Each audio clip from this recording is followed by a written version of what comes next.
Greetings, people. I want to talk about something that I've been very much pondering on, but it's something that has me in a certain way experiencing a certain outcome based on what I'm pondering, right? But there are times where when you sleep, okay, you appear in this dream, but you're not even aware you're in this dream. You're just there. And you're aware that you're in a dream the moment you wake up from the dream. There are times you're aware you're in the dream, but when you become aware, it's hard to stay in the dream because a lot of the humanity starts to kick in. Too much of the thinking, too much of the you're trying to control things too much. You get certain emotions about it, like excited, so it tends to wake you up. Okay? So you wake up from that state.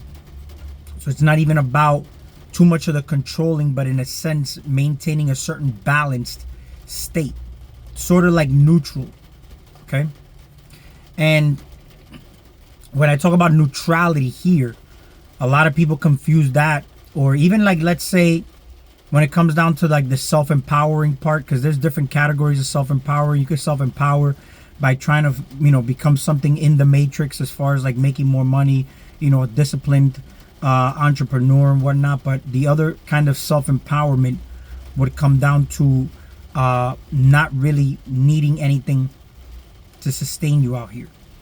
So you don't look for these outside deities anymore. You don't look for these things anymore. You know all is self, and you come to this realization. It's a real deep knowing, but based on certain experiences you had, you can come to this realization. In certain practices, meditative practices, you can come to this conclusion yourself, including how you know what you know. Sometimes, you can ask somebody, do you believe the truth is what's coming out of your mouth? Or do you think that this is the truth only because you're resonating with it? How do you know you didn't just pick something up and it's not something you actually already knew? So are you really learning anything, or are you just realizing something you already knew? But throughout this whole self-empowerment part, there's a difference between, like, when I say, and it's not to say I deny Jesus or deny the deities or whatnot, because there's a very fine line between recognizing this and nihilism. See, the nihilism or solipsism, all this comes down to you not knowing yourself, so you're still left in an empty void. Once you realize you're all these things, your life sort of changes in a way where it becomes better. Now the self-improvement part, even to be an entrepreneur and whatnot, you sort of have more of an easier ability to accomplish things, because you now have disciplines and virtues. And the thing is that you're no longer becoming an entrepreneur to make money. You're an entrepreneur because you're doing what you want to do, and the money just follows, right? But here you're taught from the moment you're in school is to go work to make money, to become successful at your job, when in actuality half these people don't even want to do that. It starts with you sell your soul the moment you go to school, because you don't even want to be there anyway. So selling your soul is, and we ask, what is a soul? A soul is your individual spirit. Your spirit is your nature outside of you. Whatever you're experiencing outside of you is the spirit. So that's how you separate the soul and the spirit. You are one with the spirit, because you're basically interacting with yourself when you're out when you're talking and interacting with things outside of you. But when you don't know yourself, you'll start encountering things to keep you from knowing yourself. But this is nothing but a manifestation of your ego. So everything, you'll start to look at it for what it means, what it is, right? Because you give everything meaning. But when you're one with God, you're never in victim mode, and you're not going to be in fear. You'll start to look at things for what it is, and what it is how you are, right?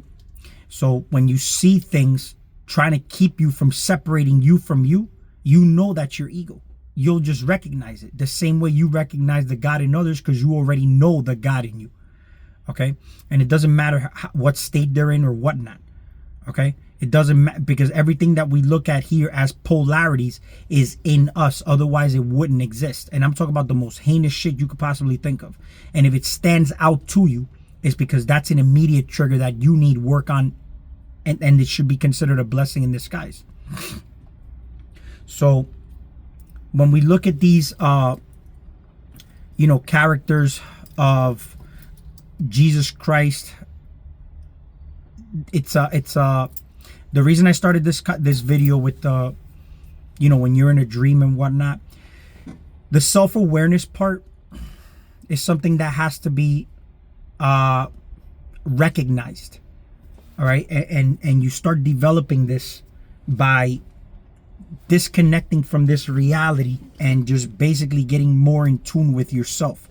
So when you disconnect from reality, you'll notice the first thing that happens is the reality that you're interacting with tends to take over, because you'll start to notice the mind starts to get flooded with things and whatnot. And it's not, because resistance makes stronger. Just like in this reality, what you fight against, right, you'll notice the adversary, the stronger the hero, the stronger the villain. Or if you're the villain, the stronger the villain, the stronger the hero. It's the only way things can maintain balance, right? So it's more or less like you're the observer, so you don't polarize, because the moment you try to resist thoughts and try to eradicate the thoughts while they're coming in, you're basically polarizing and saying that they are not welcome and no good. So you'll notice that they just become stronger. So what you resist becomes stronger. It's more or less like just observe everything. Observe it. And once you notice that you're observing it, it's not as aggressive. You'll notice that everything just looks a lot more slowed. I mean, it's there, right? At your preference, you prefer it not to be there, but you're the observer. And the reason they're there is because of the state that you're in. You get what I'm saying? So you still have, and here's the thing, if you ever want to clear, let's say, thoughts, you have an overactive mind that doesn't shut up, a lot of that has to do with gut health as well.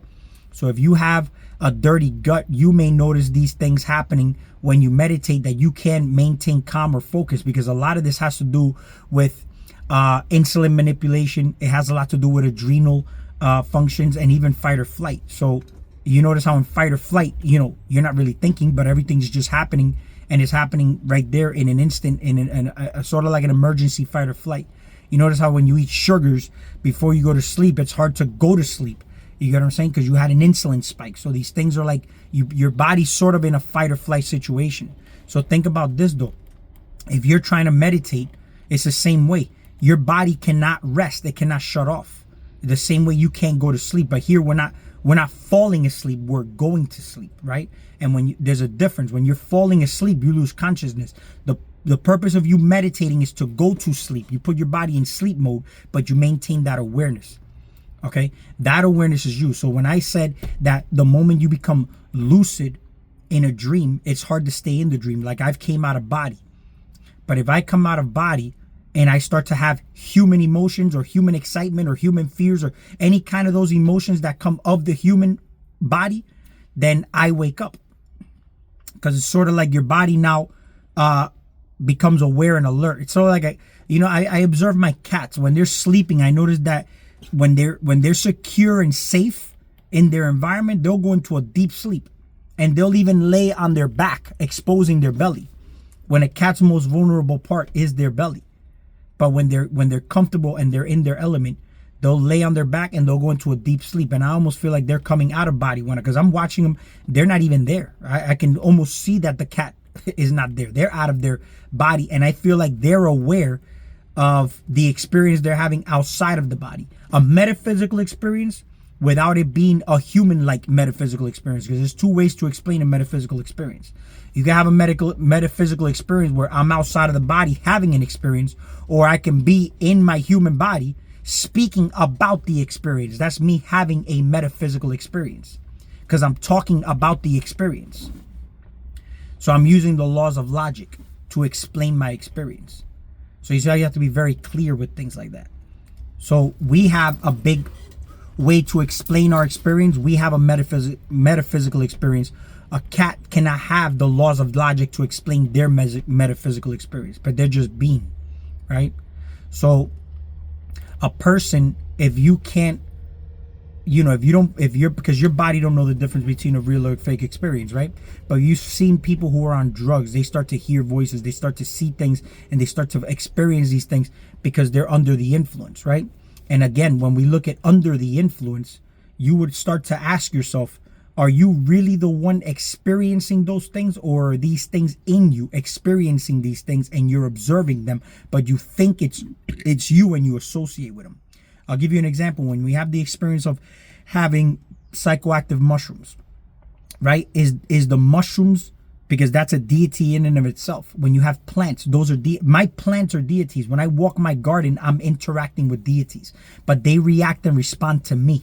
So when I'm in harmony, I have what we would call a green thumb, right? So when I consume, let's say, the fruits of my plants, like the watermelons that, I plant the seeds right now.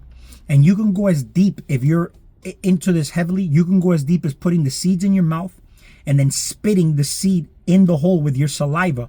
And now you imprinted your genetic makeup, your DNA, your information into the seed. And now the seed, when it sprouts, this plant now interacts with the sunlight, interacts with nature, the minerals from the soil, the mycelium network, the air, the environment, everything you could possibly think of. The water that falls from the sky, but it's also intertwined with your chemistry.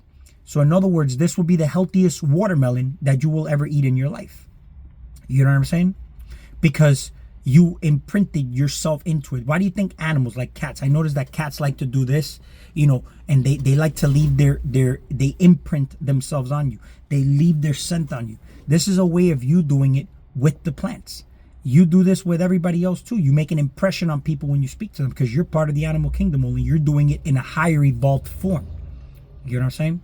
So when you look at these, when you're looking at these plants, you're leaving your genetic makeup and all that. So you have a green thumb. When you're having this dream, this is where I was getting at. The key is when you meditate, you're developing your self-awareness. You're developing yourself more. It's more like having a relationship with yourself. Because again, I've made this example. When you have a relationship with a girl, like if you meet a girl, the way you strengthen this relationship is spending time with her, going and hanging out with her, investing time into her. You know what I'm saying? You may have ups and downs. You may have fights with her, and then you have make-up sex, right? Which is the best part about it. That's what solidifies the relationship more, because out of darkness comes light. So now you all of a sudden making love to her in ways where you're not making love to her when you guys were just happy, right? Sometimes the makeup sex is just more passionate. You kind of appreciate her more, so you really feel, it's just a better, more exciting feeling, and we like these excitements, right? Sometimes I used to, when the relationship is always going too good, sometimes you get bored and you look for fucking fights just to have that makeup sex or the fucking makeup overall. It's almost like the body finds, a thrill in going through these low dipping moments. Sometimes you may go through these low dipping moments in scenarios in your life that you're like, why is this happening to me? But in actuality, you brought it onto yourself, right? Because secretly you don't know this, but you sort of like fear. You like being down at times.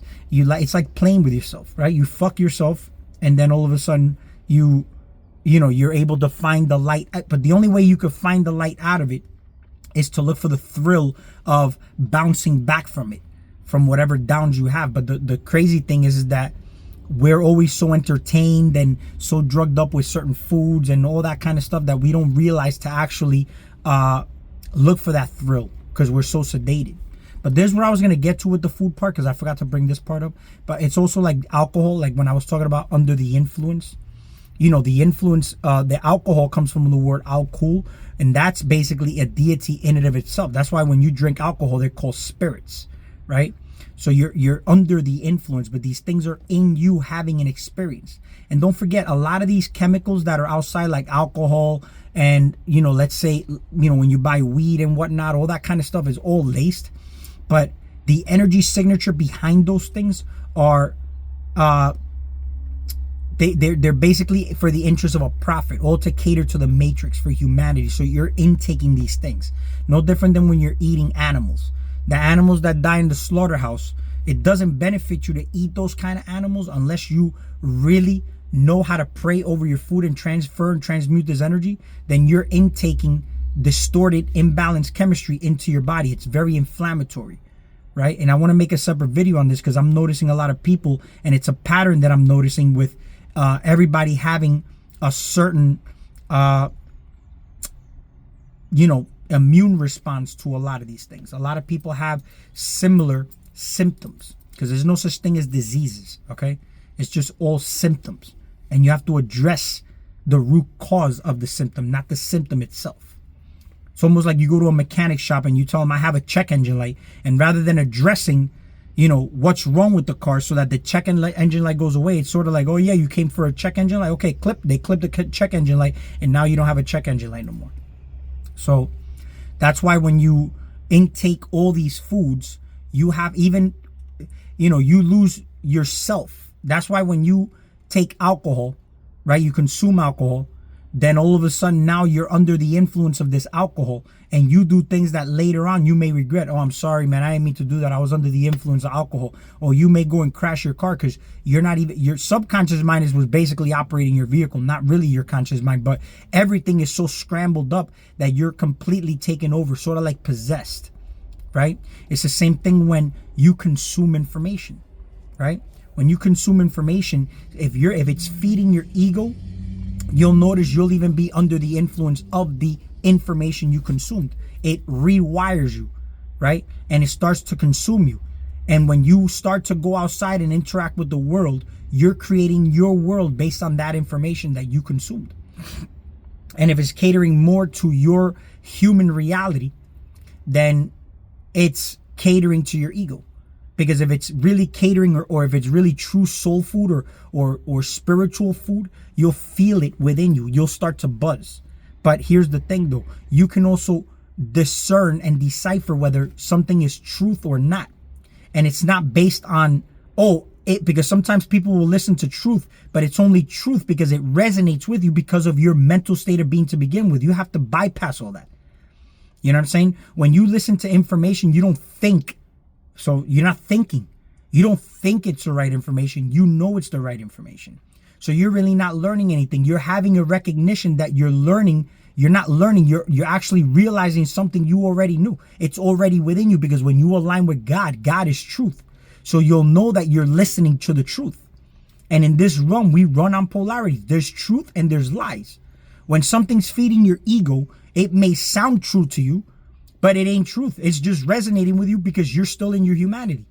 When you overcome your humanity and your human way of thinking in this dream, then you'll start to know that when you listen to certain things, you're listening to truth because you're listening to the truth of what you are. You are God. You are the truth. And even though you're interacting in the lie, you'll still know what the truth is because you are aligned with truth. So even though somebody's lying to you, you're still going to know what truth is. Right? So this reality you're interacting with is the same way. You have to maintain a level of self-awareness, right? So when you're in the dream, you maintain awareness, but you tend to wake up out of it when you start to involve humanity into it.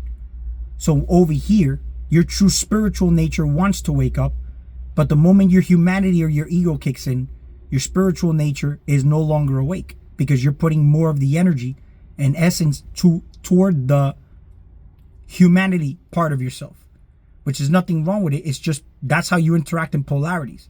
So you zigzag back and forth. See, I zigzag into humanity and zigzag, and sometimes I have these little moments where I'm like, my true self wakes up where I'm looking at it. I'm like, it almost feels like I'm not even here. I have like this moment where it's like weird. I'm disoriented. I'm not even really here.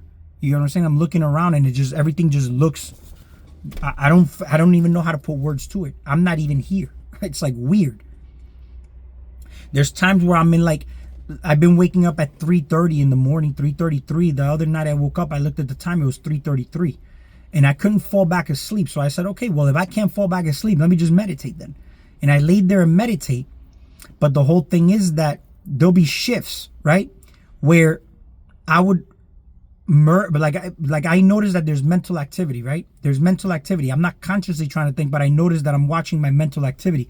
But it's funny because based on that mental activity, I appear in that reality when my body falls asleep. And I'm in that reality based on the mental activity I was having. And it's funny because I forgot about the reality I was in where my body was asleep. So there's moments where I'm in a reality, but I'm aware my body's asleep. But in this one, I realized I forgot about this reality and I was there. But what got me frustrated was that I couldn't move my head for some reason, right? And it's because in my dream, my head was kind of like tucked like this, like I was on my back, but my head was like leaned back a certain way. So I started to feel it in that reality, which was in the dream. And I got frustrated and I couldn't move my head for shit. So, I got frustrated and I went like that and I moved it by force. But when I did it, I woke up and I'm like, okay, well, I forgot I forgot what I was doing, to be honest with you. My intention was to do that, but I forgot I was doing it. So, but because I had a frustration, which is human, then all of a sudden I woke up from that experience. So I noticed that here, and I hope you guys are picking up on what I'm saying, because I'm noticing that when I'm here, my true self, my true spiritual nature, my true soul, right? And it's the one that wants to do what it wants to do, not under the programming of what it has to do. Again, when I started the video, I said you sell your soul the moment you go to schools and you grow up getting jobs and doing things you don't want to do. That's a form of selling your soul because you don't want to do that. Your soul is your experience. That's why they say you sold your soul to the devil. You get what I'm saying? But when you stay in line with God and you trust in your process and you're not thinking about money, you're just doing what you want to do. You're in such a harmony. You're doing your life's passion, and your gifts and talents start to present themselves because you're doing what you want to do, and you're actually, there's a form of doing shadow work too, because but you have to do it where you're in a state of harmony, right? Because you'll still be conducive to nature. I'm not telling you to do what you want to do, but you're a heinous motherfucker. You know what I'm saying? Where you're gonna fucking go and act out your animalistic natures, because then you'll be put in a jail cell and be treated like an animal. You'll be put in a cage just like an animal, which is called a jail cell. And you'll also be told when to eat, when you can go out, just like an animal. You know what I'm saying? And here, even though we're in society and we don't go that far as to interacting in our animal natures, but because we're not aware and we're being led rather than us being the conductor and the God of our life, then we put ourselves in our own little jail cells. And that's the mental jail cell. And all our cells, rather than them being batteries, right? Then they just become cells of incarceration rather than cells of life, like conducive chemistry. So that you can actually become electromagnetic truly, not just one or the other. You're too electric. That's sort of animalistic. And when you're too magnetic, you're bringing all these, that's feminine, right? So you're bringing all the things to you, but there's no order and structure to it. It's just chaotic. So you bring negative experiences onto yourself. You know what I'm saying? So that's why you have to have structure. You make order out of that chaos. A lot of people say, I want to be very magnetic. I want to be more magnetic. But if you don't have a balanced masculine energy intact, then you're going to bring anything onto yourself, right? Because you're no thing, but you bring anything rather than something. You can have order and structure toward what you want in your life. You conduct the things. Kind of like you will go to a restaurant, you place an order, you get what you're, and you have faith it's going to happen. Right? You don't just go to a restaurant and tell the waitress, bring me whatever the hell you want, but then you're allergic to certain things and, you may not like certain things. So she'll bring you whatever she felt like it. And then all of a sudden, let's say if you're allergic to onions, she'll put onions in all your shit, and then all of a sudden you're eating onions. You got a fucked up experience. But why? Because you told her to bring you whatever the fuck you want. So you brought that experience onto yourself. You know what I'm saying? That's just an example of, how we can kind of like make that make sense, right? But I want to make more videos on this topic because I hope I made myself clear. If not, leave them in the comments. Like and share, subscribe, do all that fly stuff, and we will talk soon.